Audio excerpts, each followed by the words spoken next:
Greetings, my children! I am Grandma Johanna, and I would like to take you to a time when fairy tales existed in a world quite cold.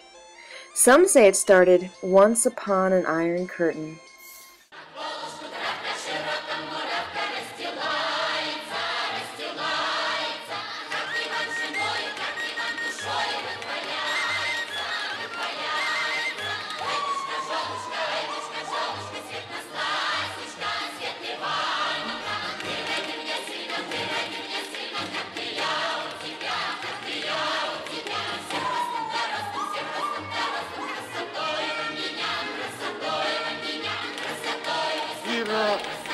Счастья!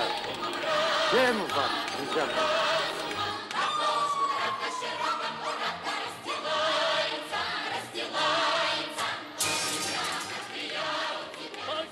Погуляйте немножко, ай, люли, эй, дорожка не пыли. И под колечко сядем рядом, на крылечке яблочко отведай. С нами побеседуй.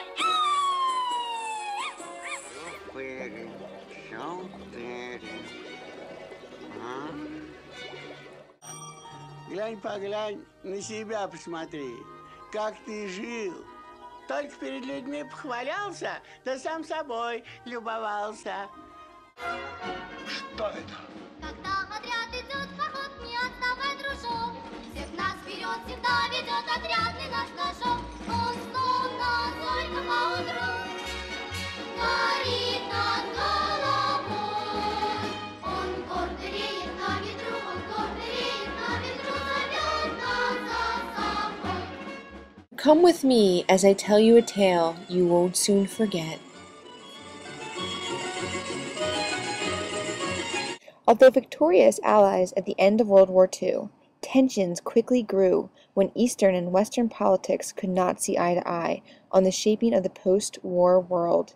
This tension became metaphor, bellowed out at Westminster College, March 5, 1946. In the Baltic, to Trieste in the Adriatic, an iron curtain has descended across the continent.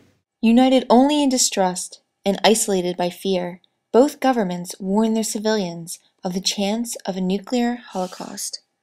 All the things we believe in are in great danger. This danger has been created by the rulers of the Soviet Union. Еще начиная со школьной At school, they told us that there could be a nuclear war, and they showed us films so that we knew what it was. Ну и показывали. There was a turtle by the name of Bert, and Bert the turtle was very alert. When danger threatened him, he never got hurt. He knew just what to do. He'd duck and cover, duck, cover. Только американцы могли. They said that only Americans could drop the bomb. So to us, Americans were very bad people. They were the enemy. In spite of this period of extreme political tension, a somewhat miraculous event occurred, allowing Americans to pierce through the Iron Curtain. This event was the 1959 American National Exhibit, where droves of Soviet citizens waited in line for hours to see what turned out to be the riches of the West. From 5-bedroom homes to convertibles, Soviet civilians gushed over Western novelties. Vladimir Posner explains why this exhibit posed a threat to the government of the Soviet Union. In a country where you had only shortages, where most people, the overwhelming majority, lived in so-called communal apartments, several families sharing one bathroom, one kitchen, where you had no modern gadgets, what was seen there was like it is from a different planet. To ensure its citizens did not covet this new planet, the Soviet government relied heavily on what Lenin called the revolution's main weapon: propaganda.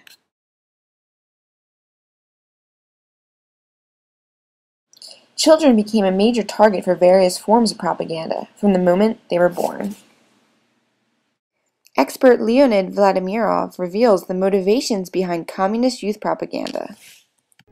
The old Russian saying says that you may influence a child only when it is as small as to fit across the bed. And when he grows longer than that and you have to fit him along the bed, that would be too late. And the ideology driven in these young minds early on was, we live in the best country in the world, the most advanced, the freest, the country where workers and peasants actually rule. And without a doubt, the government-sponsored communist youth organization, the Young Pioneers, epitomized this agenda to build up the esteem of the younger generation Soviets, while it also discouraged any interest in Western novelties. Tatiana Vorontsova recounts the pride she felt the day she joined the Young Pioneers. The pioneer leaders came, they took the ties, and older pioneers who stood in front of us hung the ties around our necks. We felt so good. We were happy. At last we were pioneers. All of these remarkable facets of Soviet and Cold War history are undeniably reflected in the 1963 film, The Kingdom of Crooked Mirrors. So follow me through this unique story as I reveal political symbols and metaphors woven throughout the tale. Welcome to The Kingdom of Crooked Mirrors. Meet Olya. Olya is an average Russian child. It is important that Olya is average, because her average audience must identify with her. Olya's home is proof of her average status as she climbs the stairwell to a small apartment and is greeted by her grandmother, who serves as a reminder that extended family members were often a part of every Russian household. However, not all is average in Olya's world, as she walks through a magic mirror where she immediately meets her reflection, cleverly named Yalo. Together, Olya and Yalo enter the strange new land and soon enough meet some even stranger people.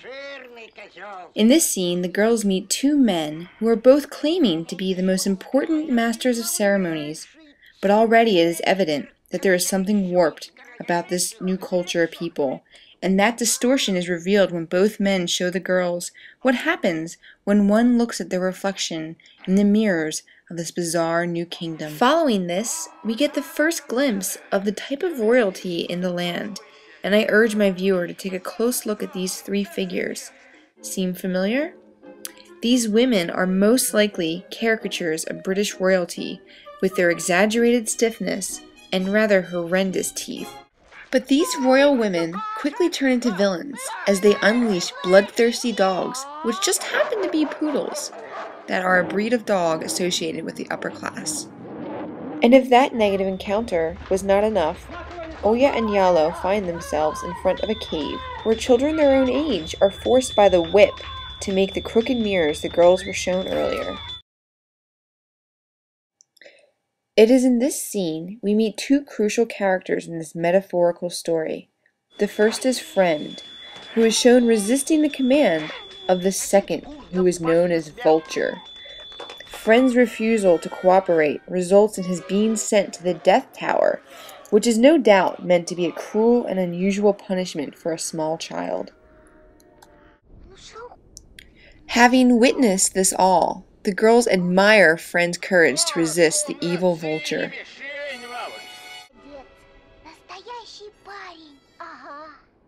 The girls then decide they must report this injustice to King Parrot, ruler of the Kingdom of Crooked Mirrors. And I would like to note how the palace is made to appear quite spooky, while it also has the familiar color scheme of red, white, and blue. This use of political colors will become a motif throughout the entire film.